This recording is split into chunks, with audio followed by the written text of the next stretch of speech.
Ya, muy buenas tardes. Les doy la bienvenida a los alumnos del curso de proceso penal de la Universidad Miguel de Cervantes. Hoy día eh, es la segunda clase de este segundo semestre del año 2023. Es la clase del 18 de agosto de 2023. Y lo que pretendo ver en esta clase son al menos cuatro temas en ese orden. Recuerden que yo les dije la clase pasada que leyeran el material que les había mandado. Los temas que vamos a ver en esta clase van a ser, en primer lugar, los defectos del sistema penal antiguo. Después vamos a ver la génesis de la reforma procesal penal, porque era necesaria. En tercer lugar, vamos a ver los principios de la reforma procesal penal, específicos y también algunos generales. Y por último, vamos a ver las disposiciones comunes que tiene el Código Procesal Penal. No sé si podamos abordar todos estos temas, que son, algunos son bastante amplios, en esta clase, pero vamos a tratar de avanzar lo más posible. Ya. Antes de comenzar, ¿alguien tiene alguna duda, algo que plantear? Don Yarok, Jarok, no sé. ¿Cómo se Yarok, llama? ¿Ya? respecto a la materia, o sea, Sí. a lo que estamos, a lo que mandó a leer, Sí. eh, algo que no entendí es respecto a la presunción de culpabilidad de derecho y que se Menos. prohíbe esto de la prohibición, o sea, se prohíbe la netamente legal Ya. en cuanto a la culpabilidad. Ya, ok. Estoy buscando un papel para anotar, ¿ya? Para anotar las dudas, ¿ya? Ok. O sea, Le hago presunción. la... La Sí, presunción. O sea, presunciones de culpabilidad. Presunciones. en Presunción cuanto, lo que más de me causa culpabilidad. ruido, Ya. Espera un poquito. Ya. sí, Ok, ahí tenemos una duda. ¿Otra duda o consulta? el ¿Sí? ¿Tiene más dudas? Ya.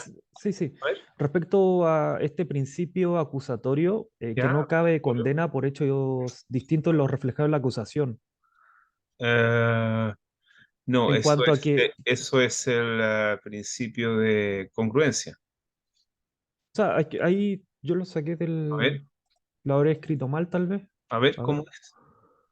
El principio acusatorio, que no cabe condena por hechos distintos a los reflejados en la acusación. En cuanto a la fijación del objeto del Ah, proceso penal. ya. Sí, tiene que ver con ya el acusatorio y el principio de congruencia. Acusatorio, acusatorio y congruencia, ¿ya? ¿Qué más? El derecho procesal, ¿qué lo hace esto garantista? Yo pensaba que era un tema de la cautela, como dice el texto, la cautela de garantías del artículo 10, Ya, ¿no? ya, Por ya, ok. eso, y también a la vez este sistema adversarial, Ya, ya. eso Sistema sería. adversarial. Adversarial. Ya, ok. Ya. ¿Alguien más? Yo, profesor, ¿me escucha? Señorita Connie, sí, la escucho. Buenas tardes, profesor. Yo quería Buenas hacerle dos tardes. consultas. A ver, Primero, cuando estaba leyendo, me saltó la duda sobre por qué se dice que los fiscales no pertenecen al Poder Judicial. ya, bien, ya. Y la segunda duda es el principio de oportunidad, cuando dice que son los delitos que no tienen mayor importancia, o sea, no tienen un impacto social. Ujú. Y el ejemplo que da aquí dice que es el ejemplo clásico, es el padre que retrocediendo su auto atropella a su hijo pequeño y le causa lesiones. Claro. Ujú. Pero la pregunta mía es, ¿qué pasa si fallece el hijo con este tema del atropello? Claro. Ya, listo. Sin que. Son mis dos consultas. Ya. Muerte. Ya, ok. Ya. ¿Alguien más? ¿No? ¿Empezamos entonces? Ya, vamos a empezar entonces. Miren, respecto a todas las dudas que aquí me plantean, las vamos a ir viendo a medida que vamos a ir avanzando, vamos avanzando en la clase. ¿Ok? Así que vamos a ir viendo todas las cosas porque, por ejemplo, la presunción de culpabilidad está en la parte de los principios. El problema del acusatorio y la congruencia, es decir, del principio que tiene que ver con que están separadas las funciones de persecución penal y de juzgamiento. Por una parte, quien persigue y también imputa y acusa es diferente a quien condena. Vamos a ver cómo opera eso. También el derecho penal garantista y el sistema adversarial también lo vamos a ver. Y por qué los fiscales, hay fiscales del Poder Judicial y fiscales que no son del Poder Judicial, ¿ya? Y también este principio de oportunidad. ¿Cómo opera aquí la oportunidad? Ahora vamos a revisar todo, no se preocupen. Antes, o sí, de empezar, les voy a mostrar, voy a compartir pantalla y les voy a mostrar, a ver, el Classroom.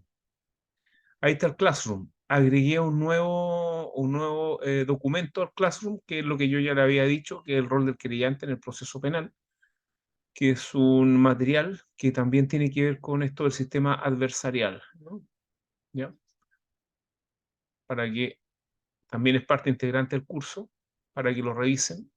Tiene que ver con cuáles son las funciones del querellante en el proceso penal y cómo está tratado el querellante actualmente en nuestro sistema, ¿ya? Para que lo tengan presente. Ok, a ver, les voy a compartir el material que estamos revisando, contiene el esqueleto de las clases y les voy a ir comentando algunas cosas que seguramente ya están ahí, ustedes las leyeron, pero les voy a ir agregando más cosas a manera de clase, ¿ya?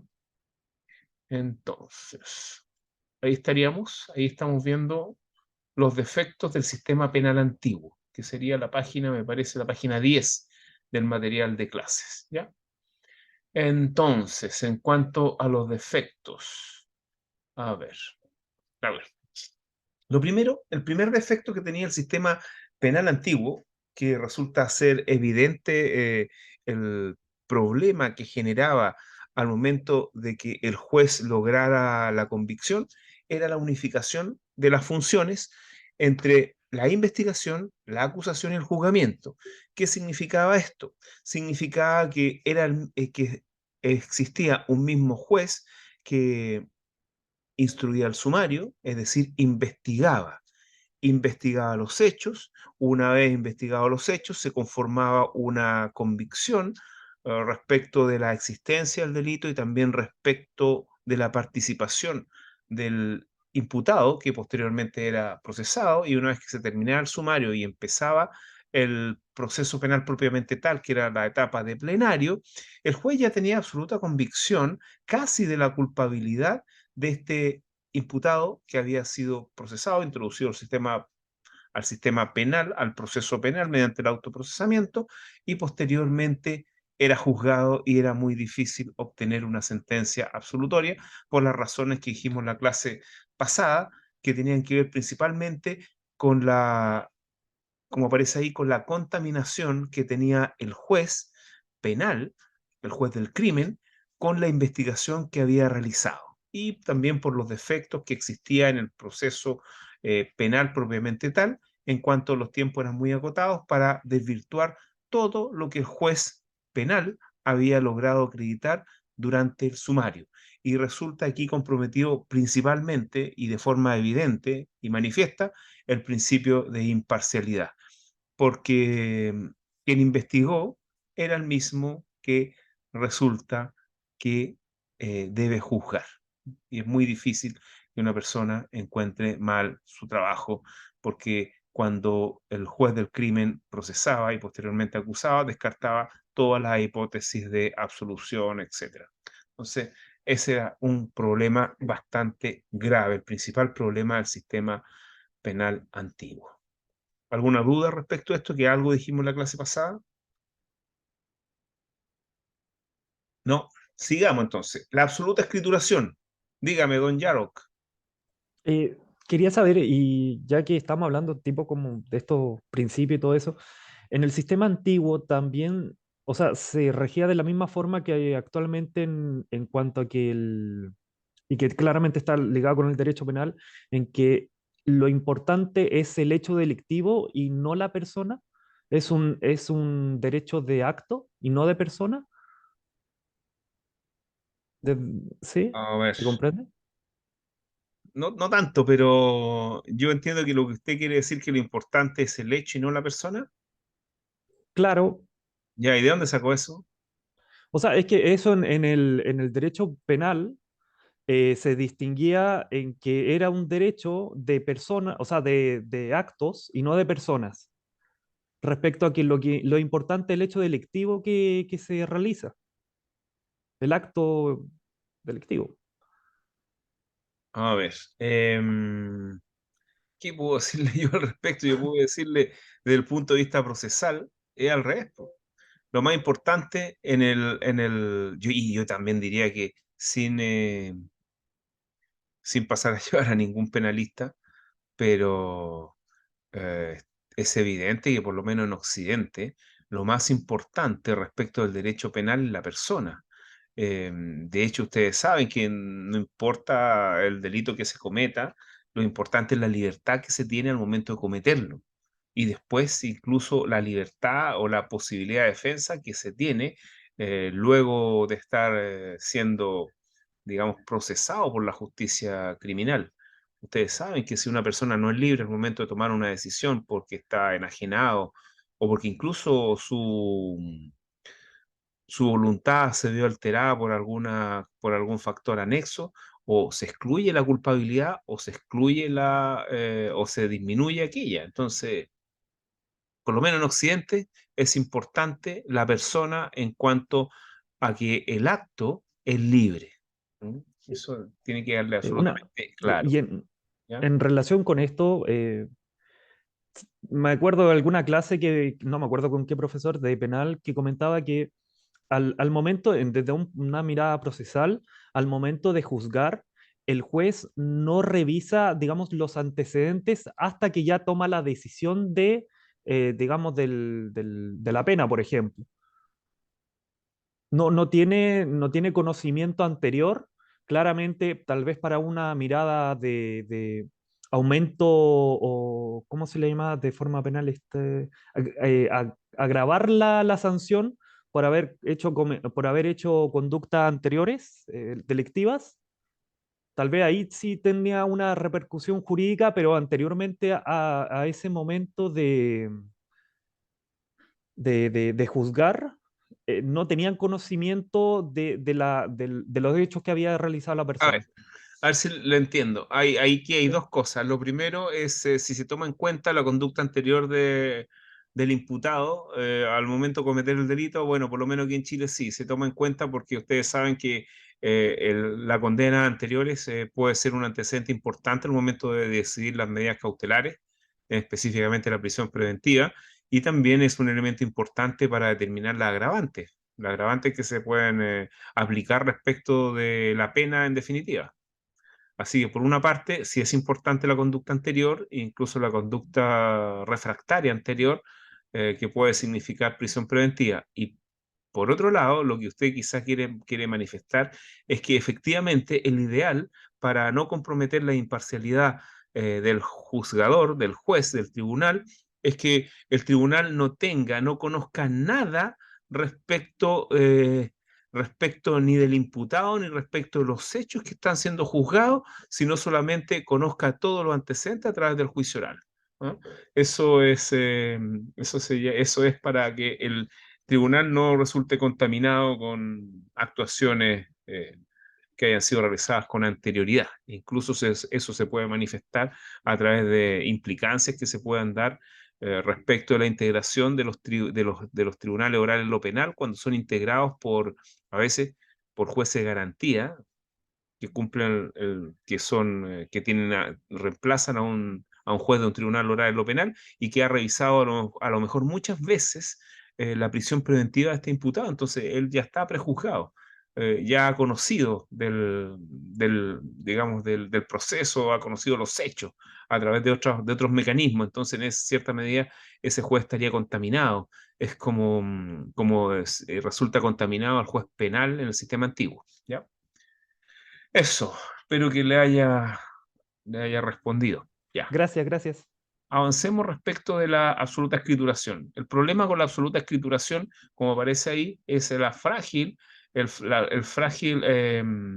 resguardo y y almacenamiento del proceso, en donde basta sacar una foja, eliminar una foja del expediente e inmediatamente eliminamos a lo mejor al testigo estrella que imputa de manera grave al acusado. Entonces, eso se presta para muchos equívocos. ¿Ah? Ya. Después tenemos la mediación. La mediación en el proceso penal. Esto es un problema bastante grave porque, como ya les conté en la clase pasada, el juez penal, el juez del crimen, no tenía mayor contacto con el proceso penal, y cuando digo con el proceso penal, con las declaraciones, con la prueba y con las partes del proceso penal. Entonces, todo lo conocía a través de terceros o de funcionarios subordinados, o incluso de actuaciones de estos funcionarios subordinados plasmadas en papel, lo cual obviamente implica que se pueden perder mucho material importante al momento de juzgar. Por eso también esto es un defecto, la mediación en el proceso penal. Otro efecto importantísimo, del cual también le hablé en la clase pasada, es la delegación de funciones, en cuanto el juez del crimen, eh, dado su, dado su limitación, en cuanto a la estructura del tribunal, un tribunal, tenía que delegar ciertas funciones jurisdiccionales en funcionarios menores, lo cual implicaba también que estos funcionarios menores no tenían, para empezar, no estaban investidos en jurisdicción, y por otro lado tampoco tenían la preparación adecuada. Aquí se dieron varios escándalos en el sistema penal antiguo. Um, Hay un tribunal fenecido, bueno, el 23 del crimen, este escándalo debe tener como 15 años, quizás más, no, yo creo que más, en donde había una persona ajena al tribunal, al cual se le entregaban los expedientes para que él hiciera los fallos, para sacar fallos más rápido. Esto se descubrió y bueno, no sé qué habrá pasado con él, pero fue un escándalo bastante grande en ese juzgado del crimen.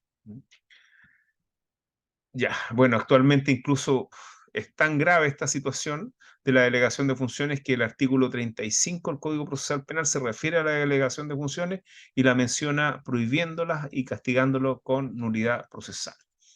En quinto lugar, el secreto del sumario. ¿Por qué es importante que haya, por qué es grave que haya secreto del sumario?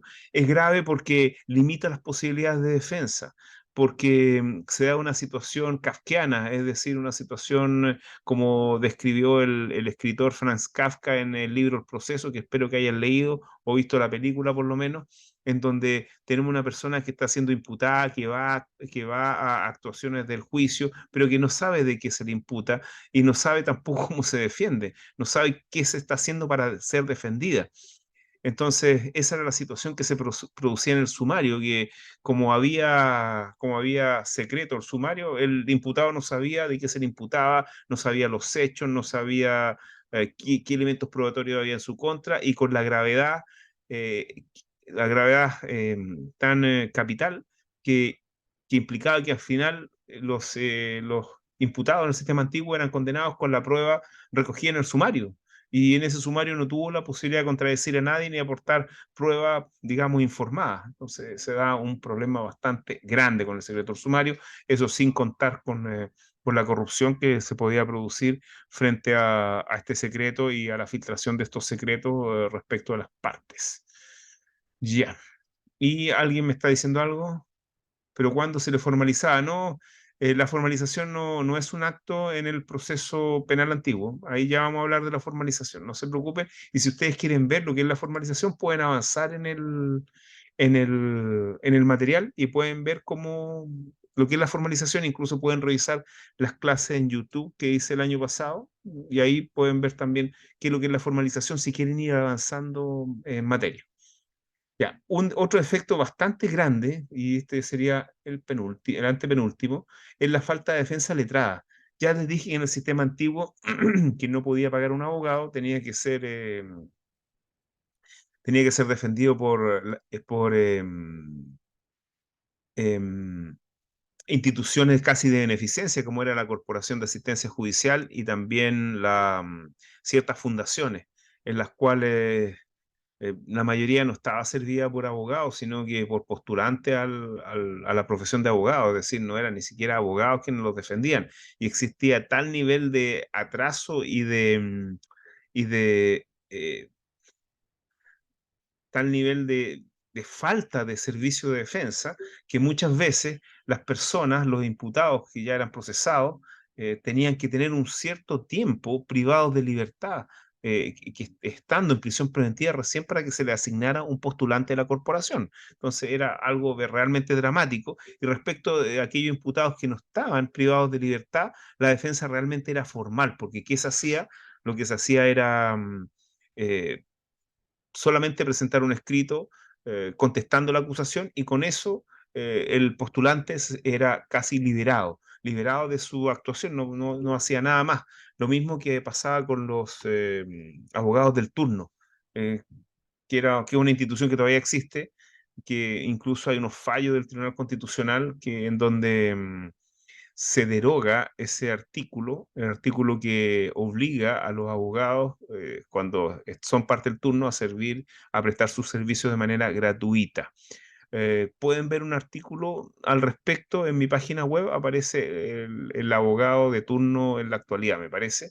Así que ahí pueden revisar qué es lo que es el abogado de turno, pero somos abogados a los cuales nos toca la fortuna o infortunio de ser designados por un tribunal para defender gratuitamente a los imputados o a cualquier persona, pero y en cualquier procedimiento. Pero actualmente está la Defensoría Penal Pública, que sí es una institución que está servida por abogados. Y ahí se habla del trabajo esclavo, porque realmente la definición de trabajo esclavo es aquel que es obligatorio y no remunerado. Es decir, los abogados del turno realmente realizan trabajo esclavo. ¿Mm?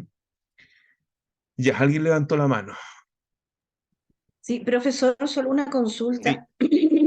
Tengo entendido, no sé si estoy equivocada, que esa contestación de acusación era como la única defensa que se le hacía al imputado, porque eso era al final, cuando ya no había nada más que hacer, los abogados del turno hacían esa contestación de acusación y ahí les efectivamente entregaban incluso el expediente para que lo sí, es lo leyeran que y le vieran acabo de todo, decir. ¿cierto? Es la única Ok. cosa que se hacía casi cuando uno estaba obligado a defender a esas personas, ya sea por la Corporación de Asistencia Judicial, alguna fundación o el abogado al turno, realmente cumpliendo con esa obligación de contestar la acusación, eh, en definitiva se cumplía casi con la labor de defender al imputado.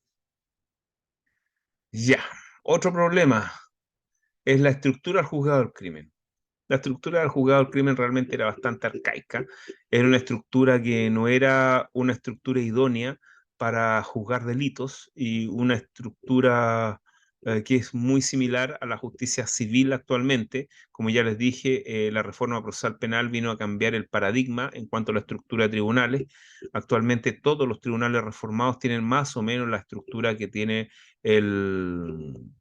los juzgados de garantía y los tribunales orales en lo penal. Eh, Toda esta estructura eh, pugnaba en contra de una justicia rápida, eficiente, eficaz, justa incluso. Y bueno, la falta de publicidad.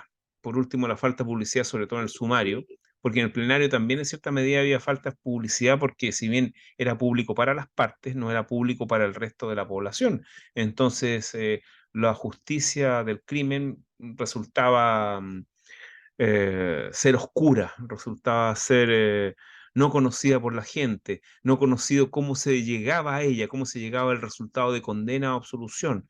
Al respecto hay varios casos que hasta el día de hoy uno, por ejemplo, no sabe qué pasó, porque no tiene acceso a lo que pasó, o no habían audiencias públicas, etcétera. Eh, a ver, por ejemplo, creo que en la televisión van a transmitir un programa sobre el caso Matute Johnson, no sé si ya fue visto en pantalla. Ahí tienen un caso, no queda claro qué pasó, no hay información al respecto. El caso del niño Rodrigo Anfrums tampoco hay mucha información, no hay mayor publicidad salvo algún reportaje, pero, pero nada más. el caso, bueno, tantos casos, el caso Alice Meyer también, que tampoco son de la justicia antigua, tampoco hay, hay mucha, hay mucha transparencia al respecto. ¿Mm? A ver, tengo dos consultas. Parecía a los juzgados de policía local. Sí, efectivamente, la justicia policía local tiene una estructura similar a la estructura que tenían los juzgados del crimen antiguo. Efectivamente, la justicia policía local es muy parecida, con la diferencia que la justicia de policía local es más transparente porque uno puede pedir el expediente, a pesar que en algunos tribunales uno tendría que ser parte para pedir el expediente, pero no habría mayor problema al respecto. Ya, esos son los defectos del sistema penal antiguo. ¿Alguna duda, alguna consulta? No, yo creo que no. ¿Mm? Profesor, ¿Sí? quiero comentar algo de mi experiencia a propósito de los Ujú. juzgados de policía local que usted señala. ¿Ya? Eh, los compañeros saben, no sé si yo le Ujú. comenté que yo soy encargado de transparencia en mi municipalidad. Ah, qué bueno. Entonces, cuando alguien pide por transparencia alguna información del juzgado de policía local, Ujú. la respuesta es negativa. Claro. ¿En base a qué? A que los juzgados de policía local hace un par de años acordaron, eh, en una interpretación de la ley de transparencia, que ellos son un órgano eh, que no está sometido a la ley, ¿ya? ¿Ya? Y que en virtud del artículo segundo de la ley de transparencia, ellos no están sujetos por cuanto son un órgano jurisdiccional, entiendo algo por el estilo. Pero tampoco tienen como política el dar a conocer sus casos como lo hace el Poder Judicial. Entonces, en muchos casos lo que nos encontramos es que cualquier petición por esta vía a los juzgados de policía local es rechazada.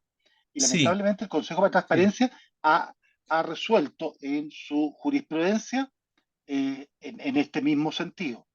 sí, sí. Bueno, efectivamente, los juzgados de policía local, al entender que son una suerte de juzgado del crimen chico, porque igual ven delitos chicos, es decir, faltas, infracciones, faltas, em, hay una suerte de privacidad respecto de ellas, de este sistema, en que solamente las partes pueden tener acceso al contenido de un expediente de policía local. Sin embargo, hay que decir que por ejemplo, cuando se elevan los antecedentes en apelación a la Corte de Apelaciones, muchas veces se va el expediente completo y se digitaliza gran parte del proceso, la sentencia y los recursos. Entonces ahí hay una suerte de transparencia. Por otro lado, uno podría publicar un expediente de policía local sin mayor sin mayor cuidado, porque tampoco existe un delito vinculado a esto, salvo la injuria o la calumnia. Eh, y al respecto, uno podría aplicar el artículo 9 del Código Orgánico de Tribunales, que igual obliga a los tribunales de policía local, que dice que los actos de los tribunales son públicos, salvo excepción. Entonces uno tendría que buscar la excepción respecto a los tribunales de policía local, en la ley 15.231, tendría que ver si habría algún resguardo. ¿No? Pero yo creo que eso no es tan grave. O sea, alguien podría dar publicidad de un expediente de policía local sin ningún problema, a diferencia de las filtraciones de las investigaciones, en donde las investigaciones del Ministerio Público, a raíz del caso Cabal, hace algunos, no sé, 8 años, en donde todos los días apenas ocurría algo en la fiscalía, salía publicado en el periódico, se creó un delito vinculado a la filtración de investigaciones del Ministerio Público. Eso. Profesor, disculpe, acabo de entender bien. Entonces, ¿hay un delito nuevo respecto a la filtración?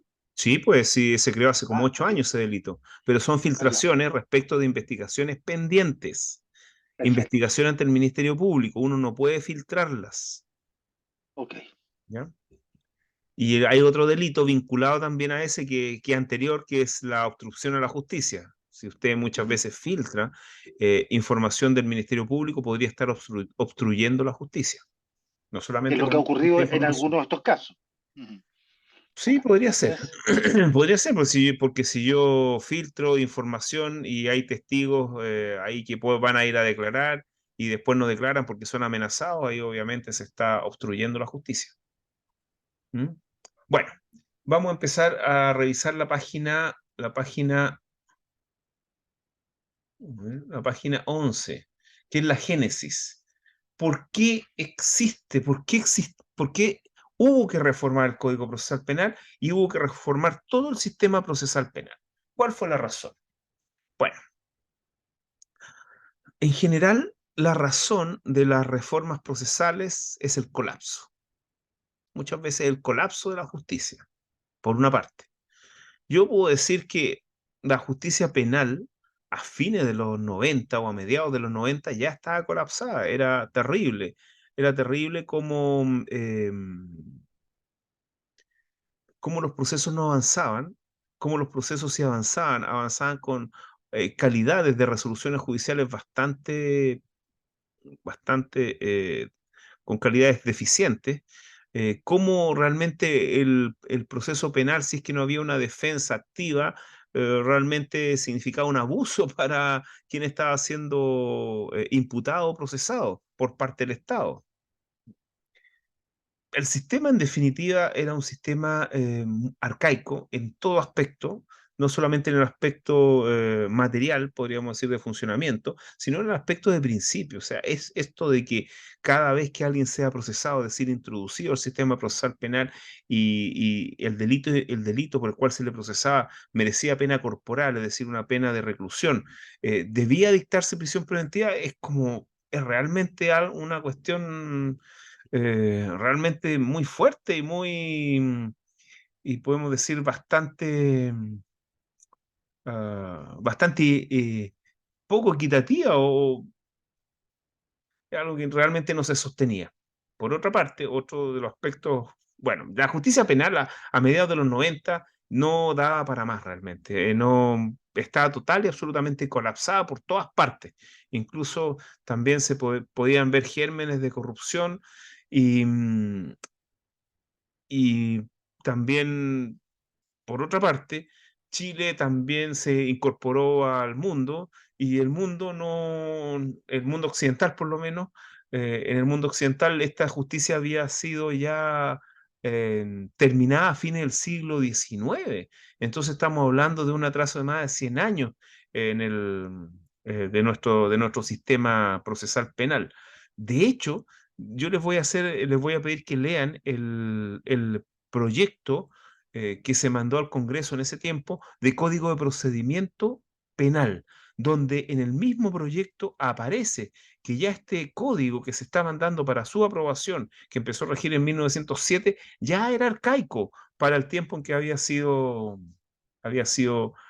presentado al Congreso chileno. Bueno, y una serie de cosas más. Entonces, la integración de Chile al mundo, bueno, tuvo que generar con los tratados internacionales que existiera una justicia moderna, actualizada y que diera garantías de juzgamiento, sobre todo en el proceso penal, en donde la intervención estatal es tan fuerte.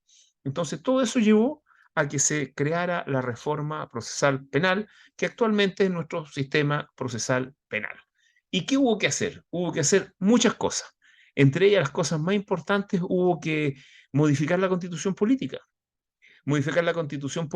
en torno a crear una institución nueva que no existía, que era el Ministerio Público, que actualmente está en el capítulo 7, artículos 83 y siguientes de la Constitución Política de la República.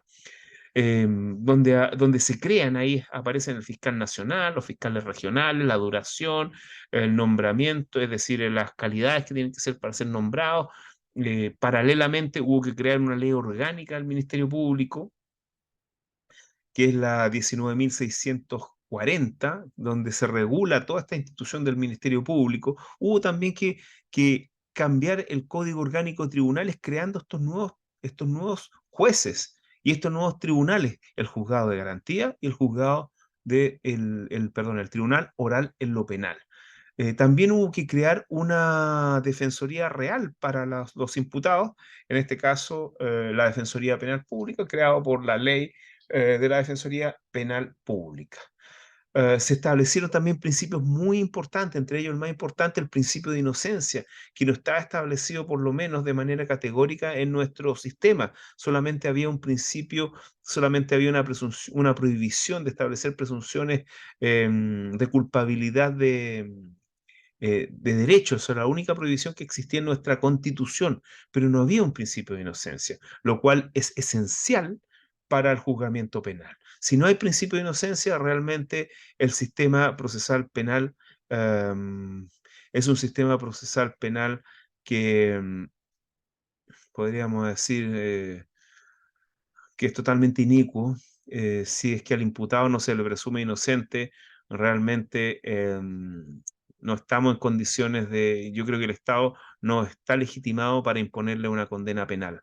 Es esencial, uno de los puntales, junto con el derecho a la defensa, con la garantía de la defensa, es el principio de inocencia, por razones que durante todo este curso vamos a ir esbozando, pero principalmente porque cuando una persona se convierte en imputado y ingresa al sistema procesal penal, realmente ingresa porque hay una víctima o una persona que lo denuncia, porque hay una policía que lo investiga, porque hay toda una institución estatal que lo investiga, que es el Ministerio Público.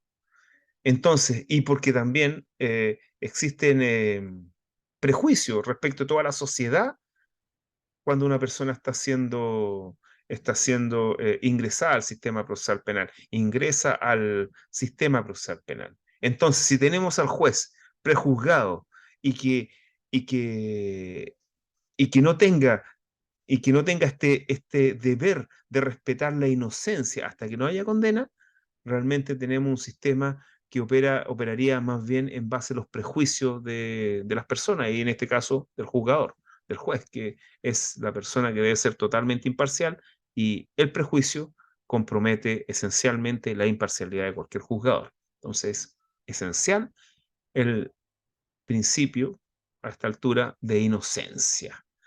A ver, antes de avanzar, porque vamos a ver los principios que inspiran la reforma procesal penal, hay una pregunta.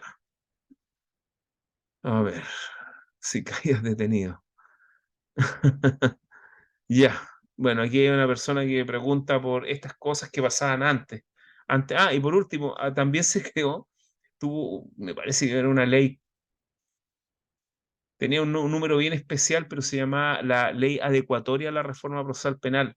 Eso se dictó como el año 2001, 2002 o 99, no me acuerdo muy bien, pero tuve que estudiarla en su momento, en donde se dictó una ley que adecuó toda la legislación especial penal al sistema procesal penal.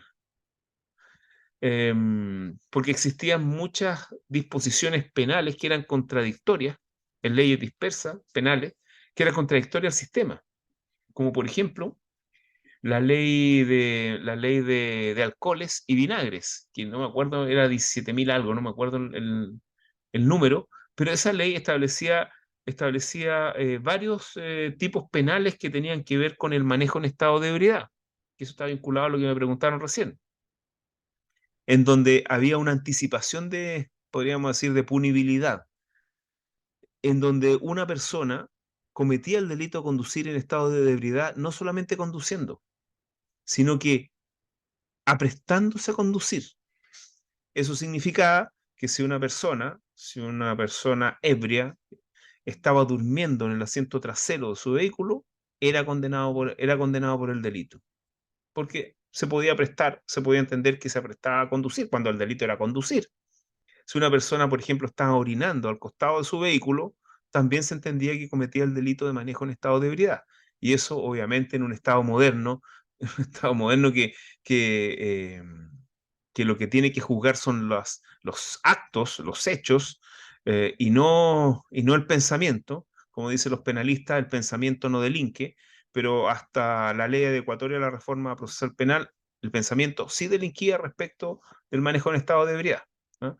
Ya, voy a 17.105. Esa es la ley de alcohol y vinagres que me parece que todavía existe, pero los delitos de esa ley fueron traspasados a la ley 18.290, la ley de tránsito, que actualmente se llama Decreto con Fuerza Ley número 1 del Ministerio de Transporte y Telecomunicaciones del año 2007. Está refundida y sistematizada en ese decreto con fuerza ley. Bueno, ¿qué pasaba también en el sistema antiguo? Y esto es más bien anecdótico, no es algo que sea parte del curso, pero para los que tienen más edad, tienen que saber que la ley de alcohol y vinagre establecía que la libertad en estos casos solamente podía otorgarla al juez. ¿Ah? Solo el juez podía otorgarle la libertad una vez que una persona era detenida por este delito. ¿Qué significaba eso? Eso significaba que cuando pasaba primera audiencia, ahí el juez podía decidir si lo dejaba en libertad o lo dejaba con prisión preventiva. Pero para que pasara primera audiencia, el sistema era no como ahora, el sistema era que los carabineros o la policía de investigaciones detenía e inmediatamente tenía 24 horas para ponerla a disposición de gendarmería. Y gendarmería tenía el deber de ponerla dentro también de 24 horas o el tiempo más próximo a disposición del juez a primera audiencia, Pero pasaba que si uno caía un viernes, pasaba a gendarmería el sábado. Entonces el sábado pasaba después que estaba cerrado el juzgado. Entonces pasaba el lunes, entonces pasaba todo el fin de semana privado, detenido realmente, no con prisión preventiva, detenido. Y el lunes se veía. Peor si uno era detenido el Viernes Santo. Estaba todo el viernes, sábado, domingo, y recién el lunes podía pasar ante un juez y darle la libertad, que la mayor cantidad de las veces se la daba, porque la mayoría eran manejo en estado de ebriedad simple, es decir, sin cometer daños ni lesiones a nadie. Entonces ese era el sistema antiguo. Claro, habían situaciones también extraordinarias en el sistema antiguo, en donde se saltaban el conducto regular y pasaban a los imputados directamente a secretaría. Son situaciones extrañas en donde directamente los pasaban por secretaría, es decir, cuando eran detenidos inmediatamente eran puestos a disposición del juzgado, sin pasar por gendarmería. Lo que ocurre por lo demás hoy, que actualmente la policía detiene y pasa directamente al juzgado respectivo. No pasa por gendarmería, sino que por gendarmería pasará cuando se le decrete una prisión preventiva. ¿Ya? Eso. No sé si le respondí la pregunta. ¿Ah? ¿Sí?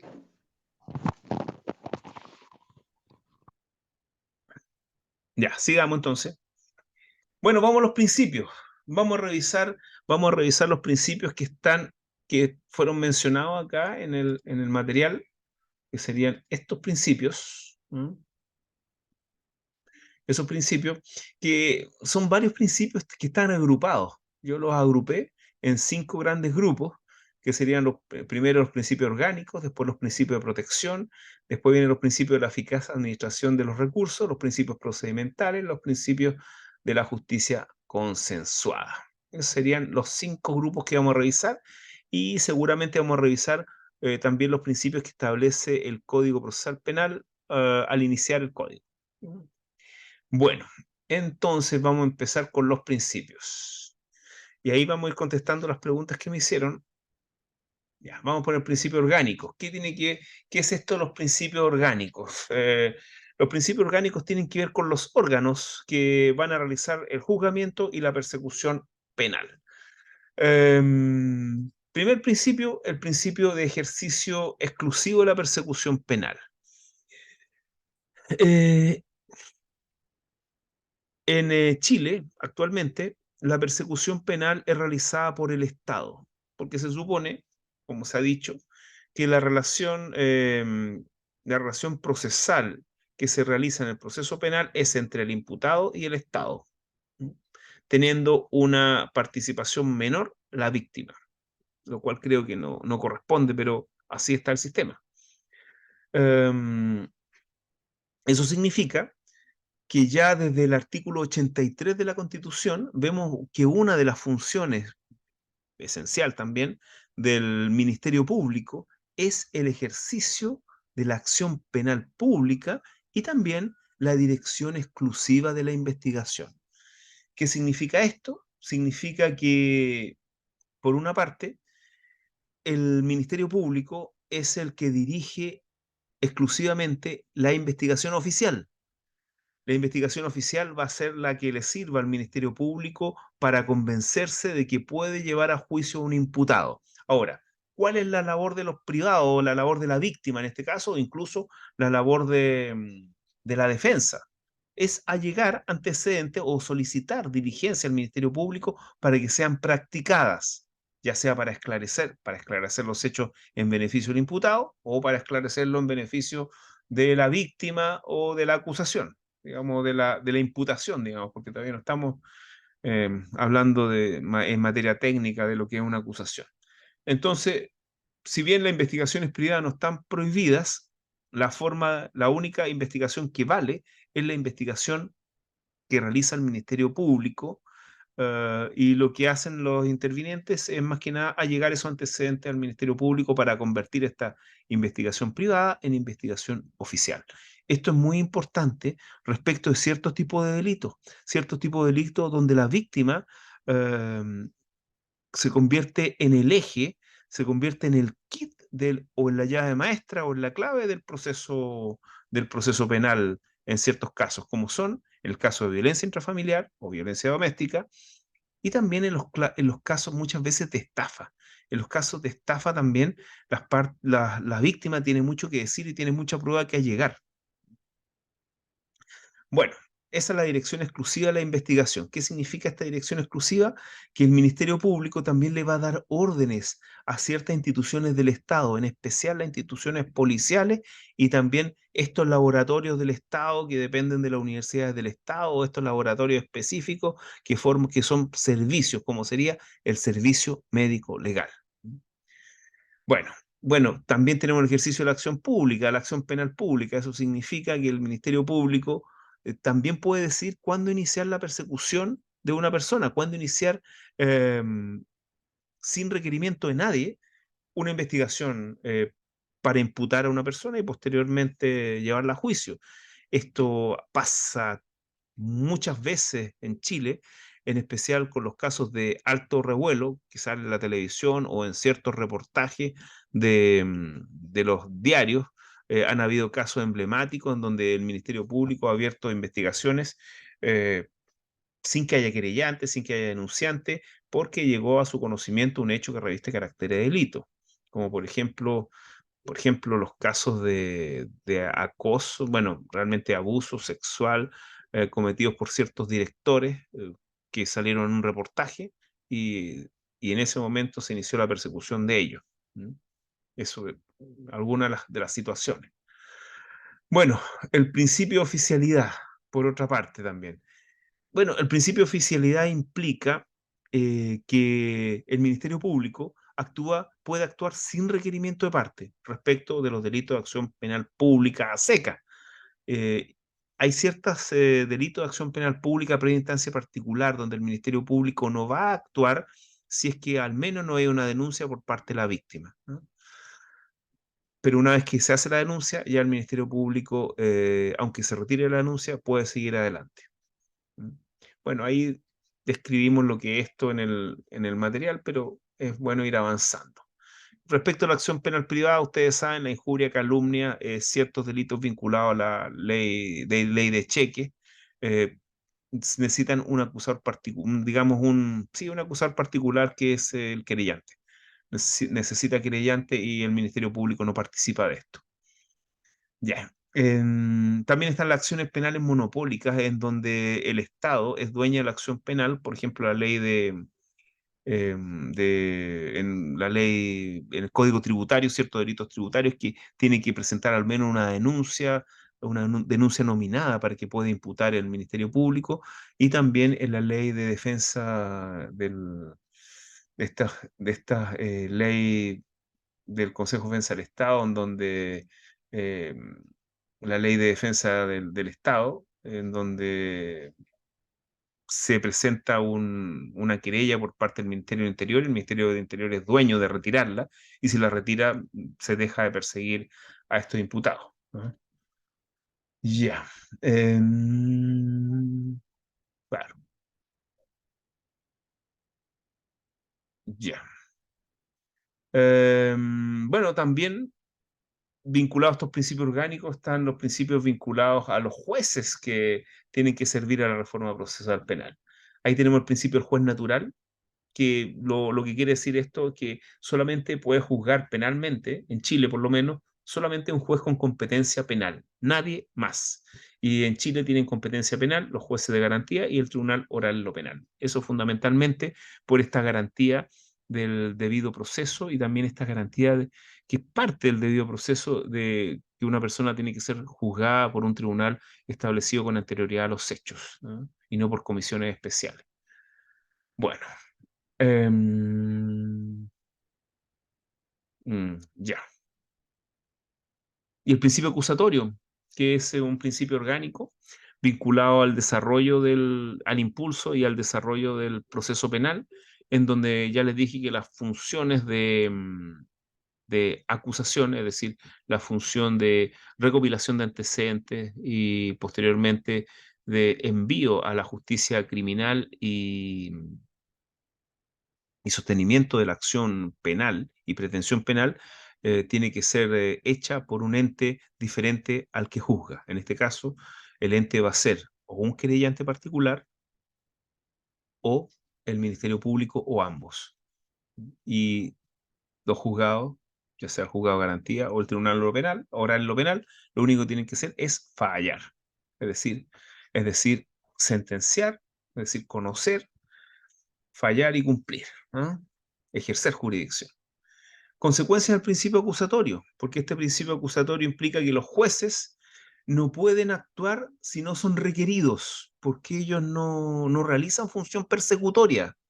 Los que realizan la función de persecución y la función de sostener la acción penal es el Ministerio Público o el querellante. Y eso significa, que en las consecuencias se los pongo, que si no va nadie al control de detención, el juez de garantía tiene que dejar libre al imputado porque no hay nadie que sostenga la pretensión, la acción y la pretensión penal. Entonces tiene que quedar en libertad. Si es que no se pide una medida cautelar, el juez tampoco la puede decretar de oficio, por razones obvias. Él está para juzgar y no para imputar. Lo mismo en el caso que no haya acusación. Si es que cerrada la investigación, no hay acusación después de ser apercibido el Ministerio Público, bueno, tendrá que acabarse el proceso penal mediante un sobreseimiento definitivo. Bueno, hay varias cosas que ustedes pueden revisar. ¿Ah? Ya, es el primer grupo de principios, el grupo de principios orgánicos vinculados al funcionamiento y a las instituciones de la reforma procesal penal. ¿Alguna duda, alguna consulta? Aquí levantaron la mano, alguien levantó la mano, pero parece que no se la bajé a tiempo. ¿No? No, yo aquí, claro, quería hacerle una pregunta. Dígame. ¿Sabe que con esto de la acción penal y en relación con la página 13, lo que habla Binder respecto a que propiamente tal no es no es una acción penal, sino una pretensión penal? Eso no lo llego a entender cuál sería en este caso, o sea, por qué es más apropiado el término pretensión penal para aquel autor. Está muteado, profesor, no le escucho. Ah,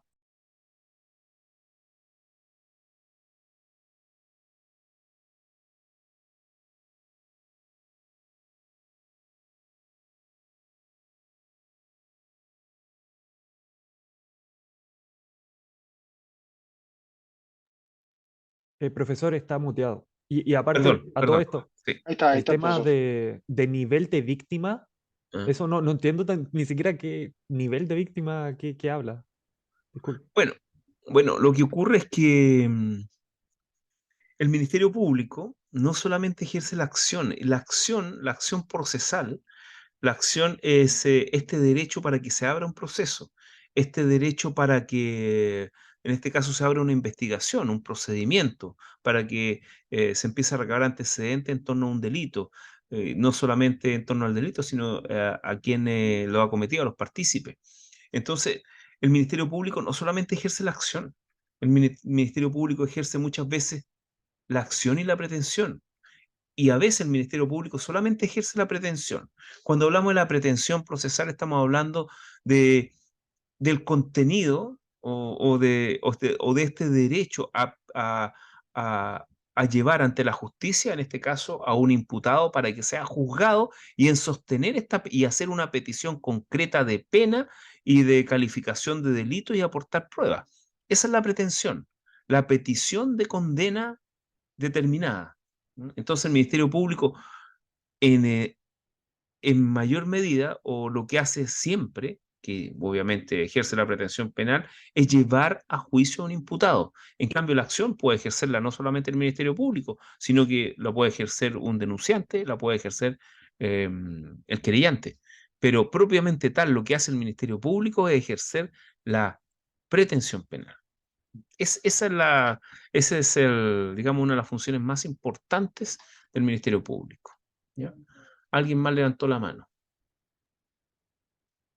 Dígame.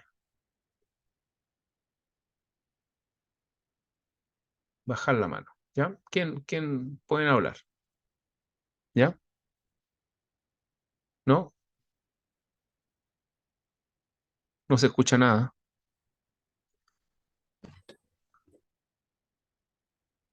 ¿No? Yo le tenía otra pregunta, disculpe. ¿Ya? ¿Puedo? Sí, ya, Sí, sí, por supuesto. en relación con una de las preguntas que le dije, y este es como el punto principal de esta pregunta, en cuanto al principio acusatorio, que Ujú, no cabe la condena por hecho distinto a la reflejada en la acusación. Sucede que, digamos que yo hice una pregunta hace un tiempo en penal. Yo entiendo que en este caso siento que esta materia es más de ciertamente procesal penal. ujú, ¿ya? Respecto a la fijación del objeto del proceso penal, porque, por ejemplo, si el fiscal considera que es un delito de, no sé, homicidio, ¿ya? Pero el defensor considera que no hay delito de homicidio, pero en definitiva era un delito mayor porque el, el sujeto activo tenía un vínculo consanguíneo con el difunto, entonces en definitiva era en este caso, parricidio, así de simple, ¿ya? ¿Ok? Ujú, Era parricidio. Se puede por parte del juez, entendiendo también esta pasividad del juez en materia penal, ir más allá, solamente va a poder, pese a que el fiscal se está equivocando y que está más que claro que por el tipo penal es un parricidio, puede el juez con, no sé, con alguna facultad o algo así, subir esto, ya. Esto, lo que subir me la... está preguntando, lo que me está preguntando, son dos cosas. Uno es, eh, está vinculado al principio acusatorio, al principio de imparcialidad y al principio de congruencia. A ver, vamos primero por el acusatorio. Y para eso, a ver, espera un poquito, vamos a hacer algo.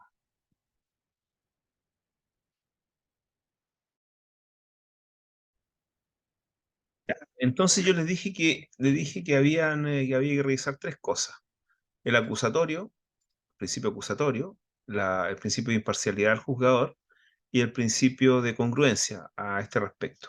Miren, aquí hay un libro, está buscando este libro, que se denomina La paradoja procesal del siglo XXI,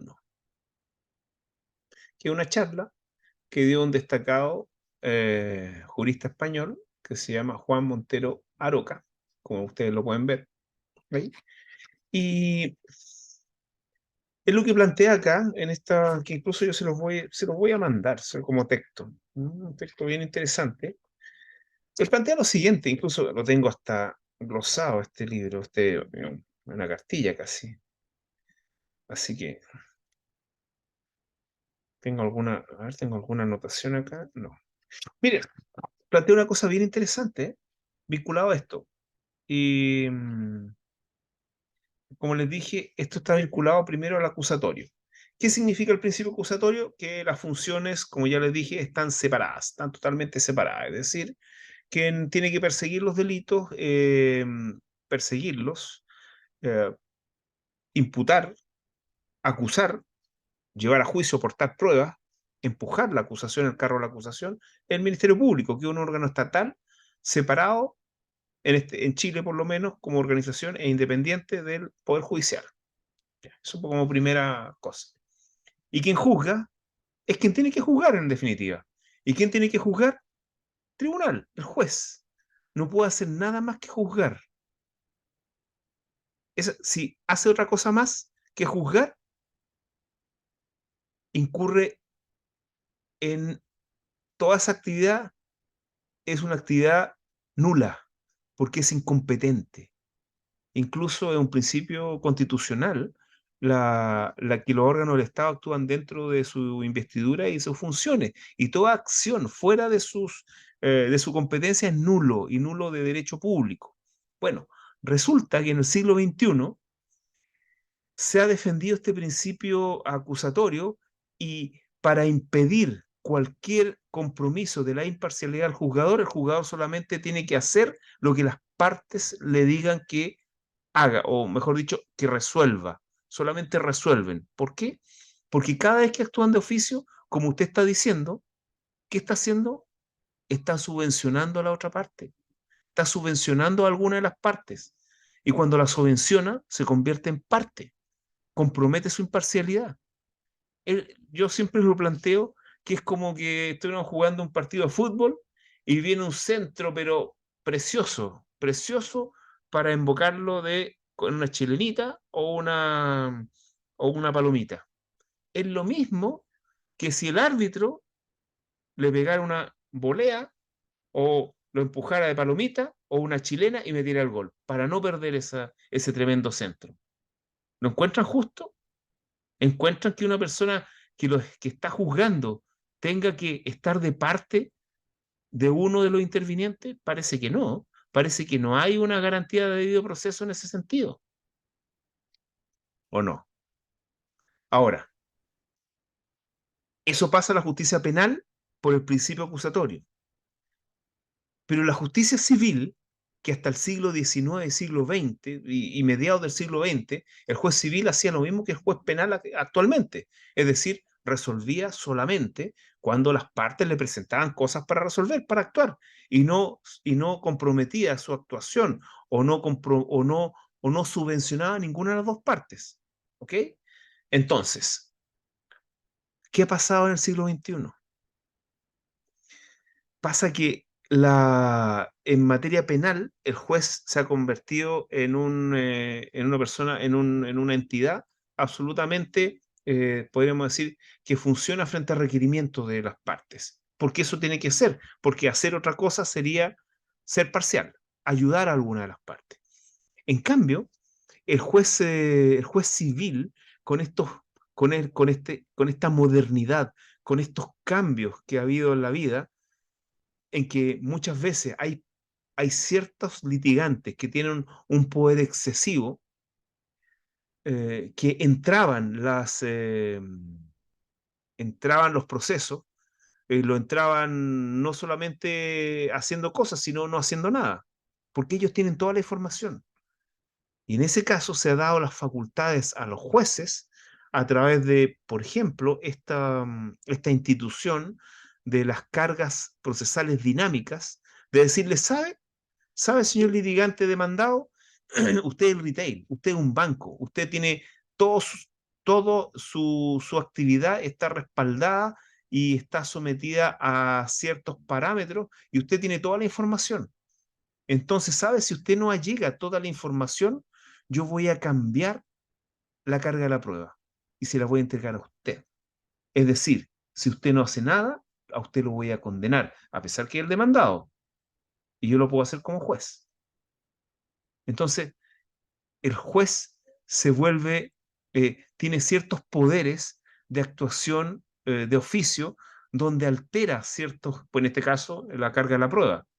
Altera la carga de la prueba en beneficio de qué? De un bien mayor, que en este caso es la obtención de información para lograr un fallo más justo. Entonces, tenemos un juez civil activo y tenemos un juez penal totalmente pasivo. Esa es la paradoja del siglo XXI. Ahora, usted me está diciendo que si hay una diversa calificación, bueno, a ese respecto podemos decir que discurre el principio de congruencia, que está en el artículo 259, inciso final del Código Procesal Penal. En ese aspecto, al juez penal, al tribunal penal, lo obliga lo que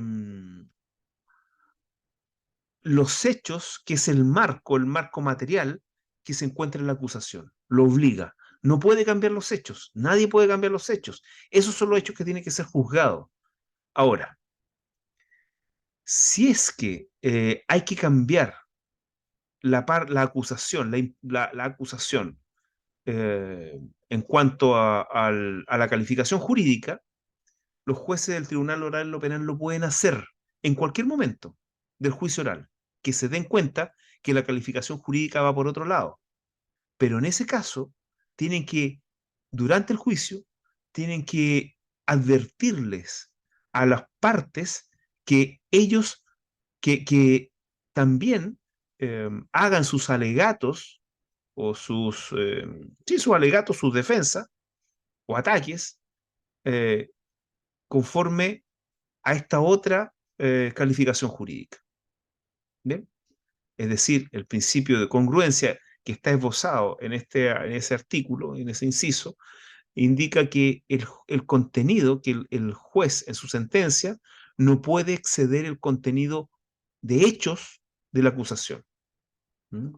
No puede ir más allá del contenido de la acusación. Jurídicamente sí, pero siempre y cuando se haga la advertencia durante el juicio. No sé si eso vino un poquito a resolver su duda. Sí, estupendamente. Eso lo que estaba buscando. Y Yeah. si pudiera, como dijo, enviar el libro, por favor. Sí, vamos, yo creo que lo tengo por ahí. Sí, no, y tiene, mire, tiene letra grande, así que no hay problema. ¿Ah? Sí, sí, es cortito. Gracias. ¿Tiene cuánto? Tiene cuánto, a ver, tiene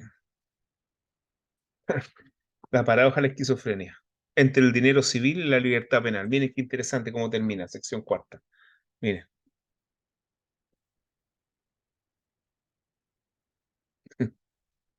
¿ven? Tiene como 100 páginas, pero letra grande y chico, así que va a ser de fácil lectura. Es una cartilla más que fue una ponencia que se hizo. Bueno, sigamos, vamos a avanzar, ya, sigamos. Vamos al segundo grupo de principios, los principios de protección. A ver, todos los principios, los grupos de principios que tienen que ver con el principio con este grupo de protección, tiene que ver con proteger a la parte más débil en el proceso penal, que no es la víctima. La víctima no está siendo juzgada. ¿Quién está siendo juzgado? El imputado.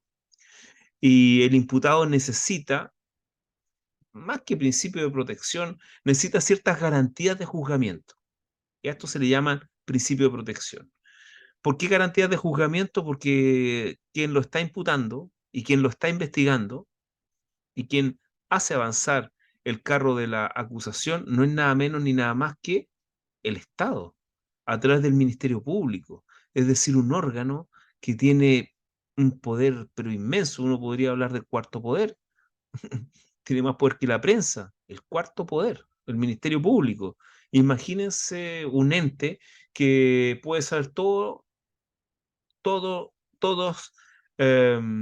los datos que ustedes tienen en la red y en todos los servicios públicos.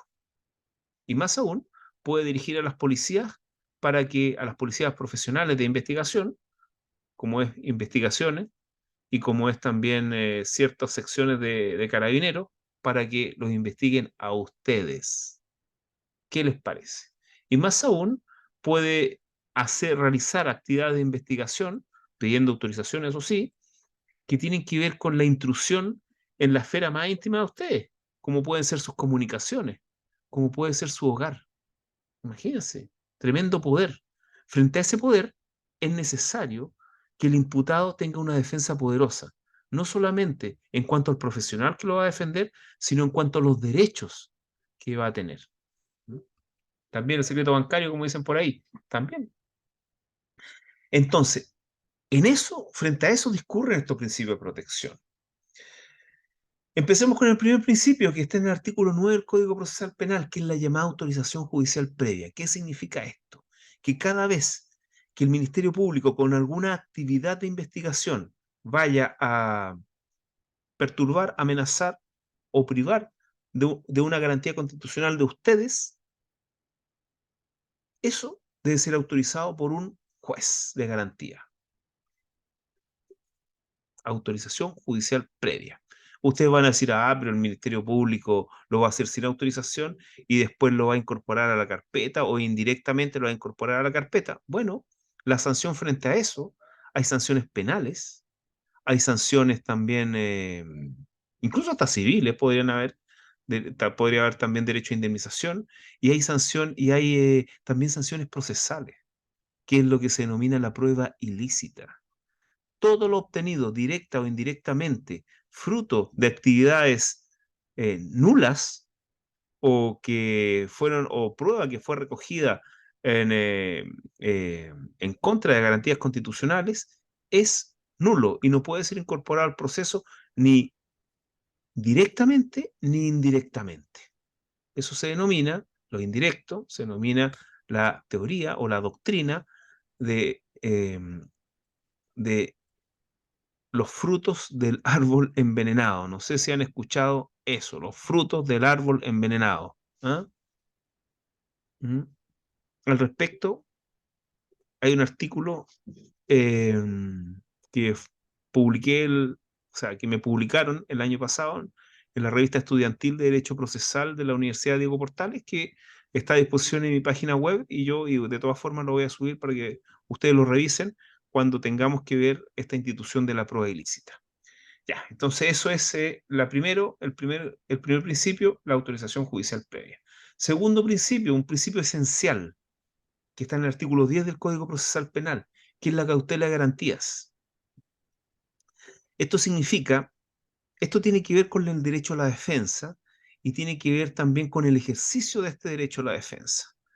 Cada vez que llegue a conocimiento del juez de garantía, o yo diría incluso de cualquier juez con competencia penal, incluso podrían ser los jueces del Tribunal Oral o Penal, que llegue a conocimiento entonces de los jueces con competencia penal que el imputado no puede ejercer sus derechos por existir un escollo o un obstáculo, el juez de garantía y el Tribunal Oral en lo Penal tienen que hacer todo lo necesario para superar este obstáculo.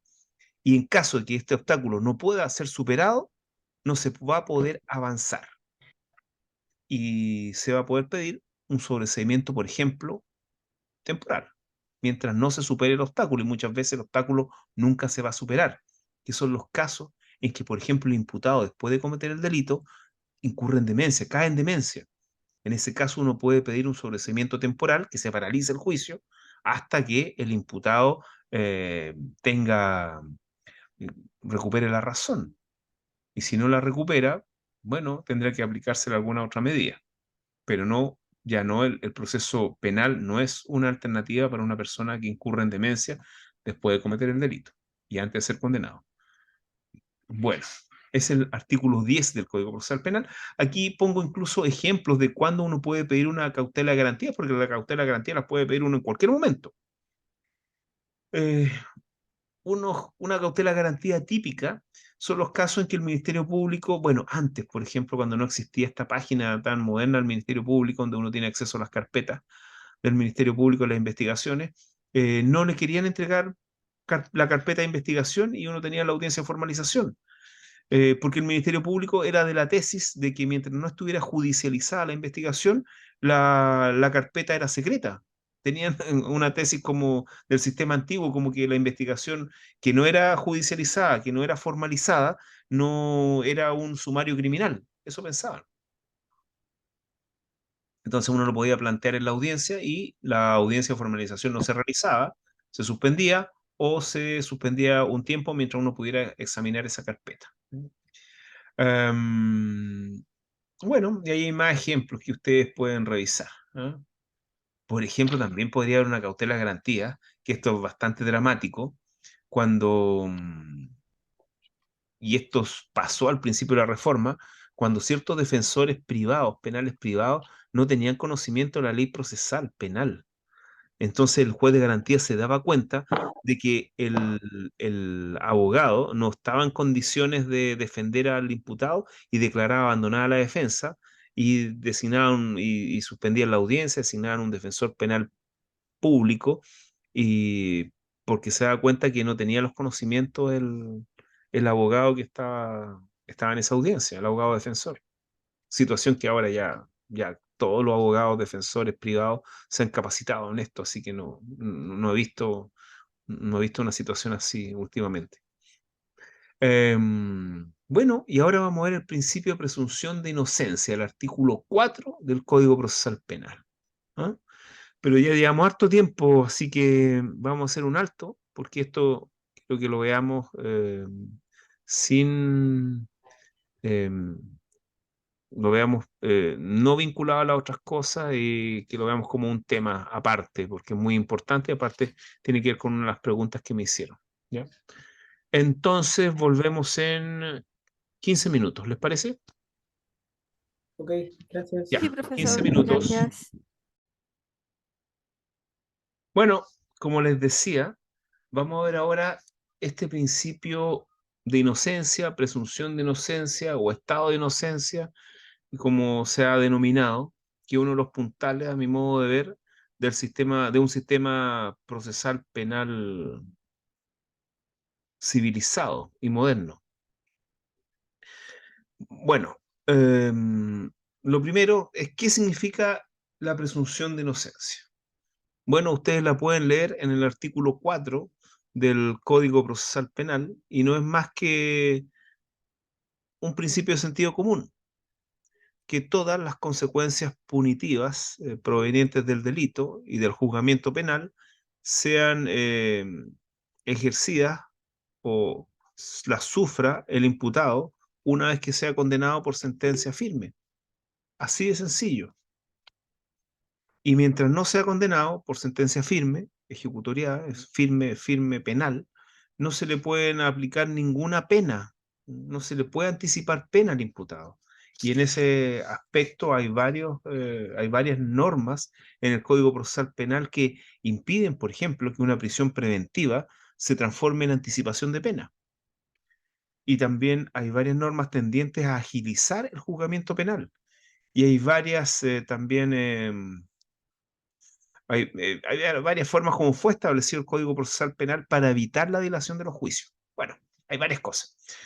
Ahora, es bastante sencillo. Por una parte, al imputado no se le puede presumir culpable, no se le puede tratar como culpable, sino que las consecuencias punitivas frutos del delito solamente pueden ser establecidas una vez que haya sentencia condenatoria. Bien sencillo, no parece tan complicado. Aquí hago un paralelo con la justicia civil. A nadie se le ocurriría que yo por el solo hecho de presentar una demanda, el demandado tenga que pagarme. Sería ridículo. Sería ridículo. Entonces, ¿por qué? Si inicia un proceso penal, el imputado tiene que cumplir con las consecuencias del delito si no está condenado. Parece evidente. Ahora, todo ello no significa que en casos excepcionales y, mm, e, y, e instrumentales al proceso y al fin del proceso, se pueden aplicar medidas cautelares en contra del imputado que tiendan a evitar futuros delitos o que tiendan a evitar eh, el, digamos, la deriva del proceso penal, como el caso en que obstruye la justicia, o también que tienda a evitar que una sentencia penal no vaya a ser cumplida, como en el caso de fuga. ¿Ok? Ya. A ver, acá alguien levantó la mano, pero parece que la bajó. ¿Mm? ¿No? Ya, sigamos entonces. Em, Vamos entonces a la segunda cosa que hay aquí en el material, que es el rango normativo de la presunción de inocencia. Bueno, la Constitución lo que prohíbe es el establecimiento de presunciones eh, de derecho de rango penal. Es decir, no se puede establecer una presunción de derecho. Por ejemplo, si es que alguien tiene 0,8% de alcohol en la sangre, yo no puedo presumir de derecho que está ebrio y que es culpable del delito de manejo en estado de ebriedad. Yo tengo que probar todos los elementos del delito. No se puede presumir la ebriedad que uno de los elementos. Y de derecho tampoco. Eso es menos, eso está prohibido por la Constitución. Ahora, la presunción de inocencia está establecida en un texto legal, que es el Código Procesal Penal en el artículo 4, pero el legislador podría dictar leyes penales que establecieran una presunción de inocencia simplemente legal, perdón, una presunción de culpabilidad simplemente legal. Sí, eh, una persona que ha sido condenada por anterioridad por ese cierto delito, si posteriormente es enjuiciada por ese otro delito, por el mismo delito se le va a presumir culpable y él tendrá que defenderse, por ejemplo, él tendrá que defenderse y si no se defiende va a ser condenado. Ahí tiene una presunción de carácter simplemente legal porque la puedes desvirtuar, pero ya se le presume culpable. Eso podría ser posible en la medida que sea una ley posterior, pero realmente no opera, no es posible, porque resulta que la presunción de inocencia tiene un rango constitucional, no directamente, incluso algunos podrían decir que, algunos constitucionalistas podrían decir que es supraconstitucional. ¿Por qué? Porque nuestra constitución actual establece en su artículo quinto que el límite de la soberanía está dado por el respeto a los derechos humanos y con posterioridad, y en el inciso segundo dice que la,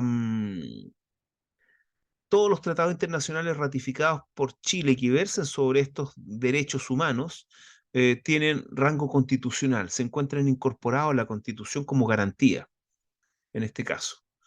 Y resulta que la Convención Americana de Derechos Humanos, en el artículo 8.2, establece precisamente la presunción de inocencia y señala textual, toda persona inculpada de delito tiene derecho a que se le presuma su inocencia mientras no se establezca legalmente su culpabilidad.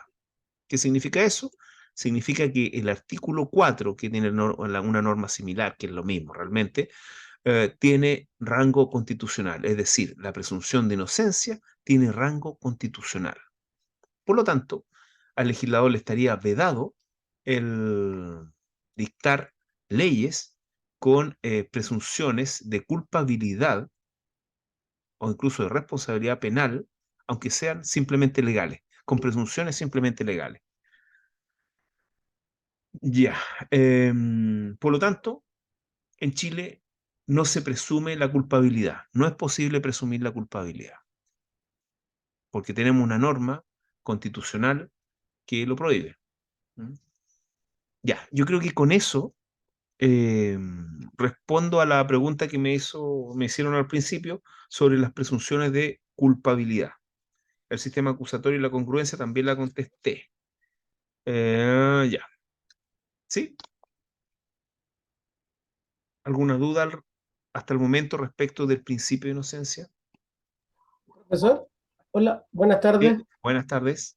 con Andrés por acá. Ya, Eh, dígame. Profesor, y la presunción de inocencia, en este caso en particular, con la confesión del imputado o los delitos en flagrancia, no tendrían mayor relevancia? Buena pregunta. A ver, para empezar, la confesión no es obligatoria. Uno tiene derecho a ¿Ya? guardar silencio.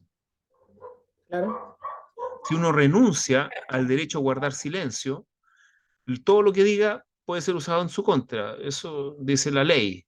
Artículo 98, me parece, letra G. A ver, 90 no, el 93 letra G. El derecho a guardar silencio, 93 letra G.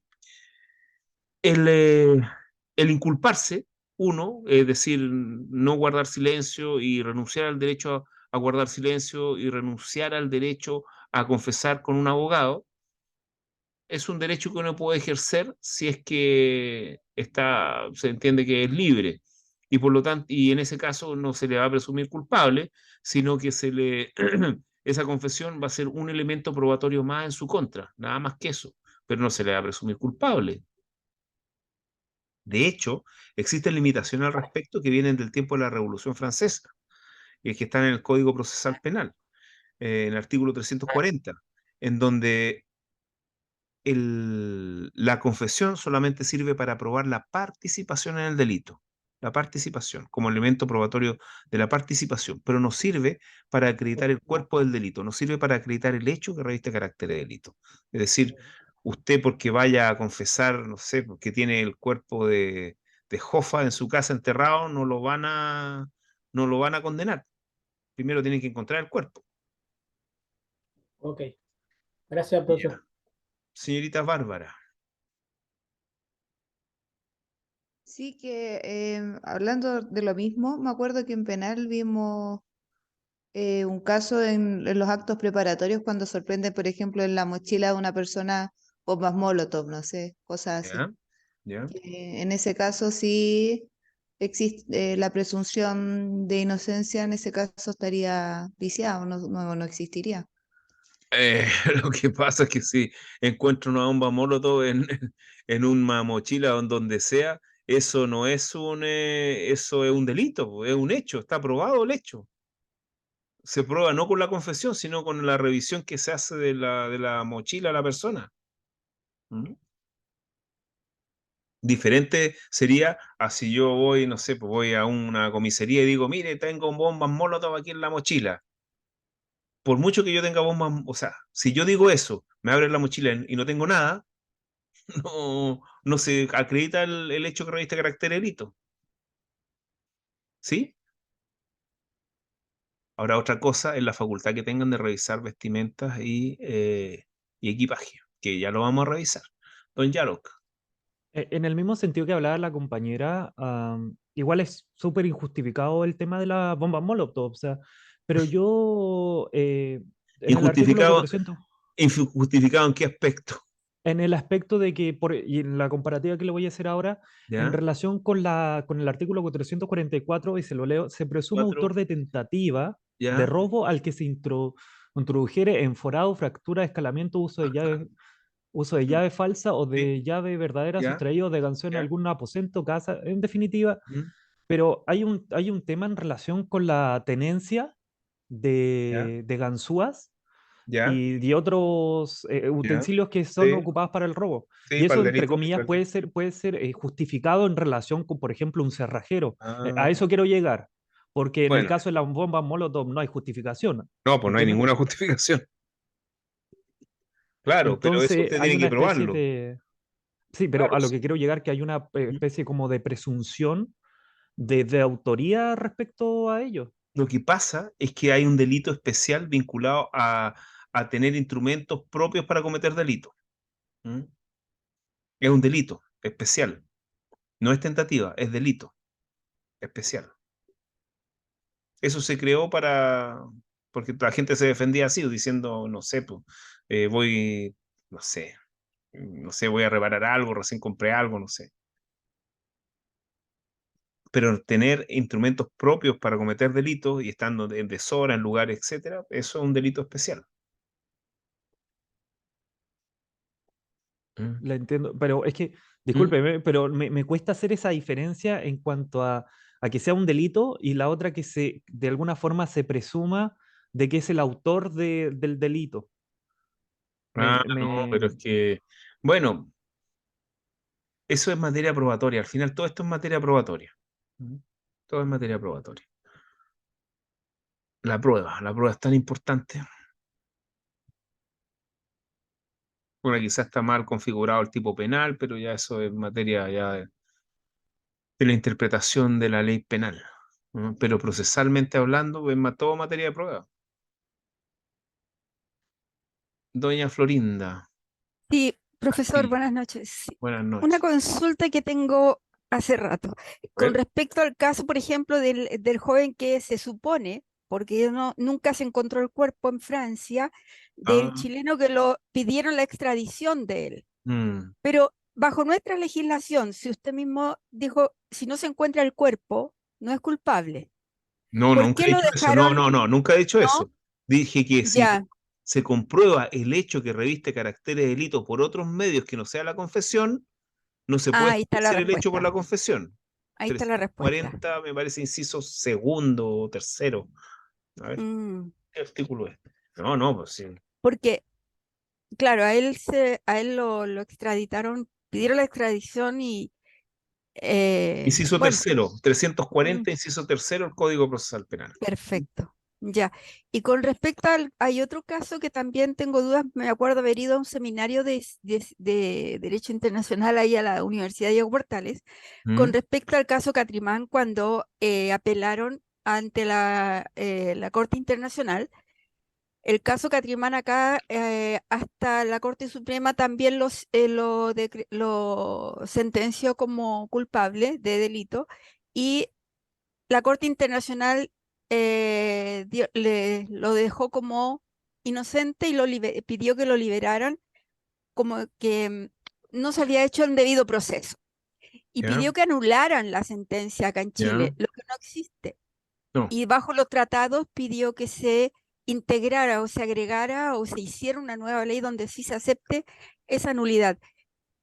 ¿Qué piensa usted con A ver, respecto a que la ¿Mm? Corte Suprema anule un caso de la Corte Suprema ¿Cómo?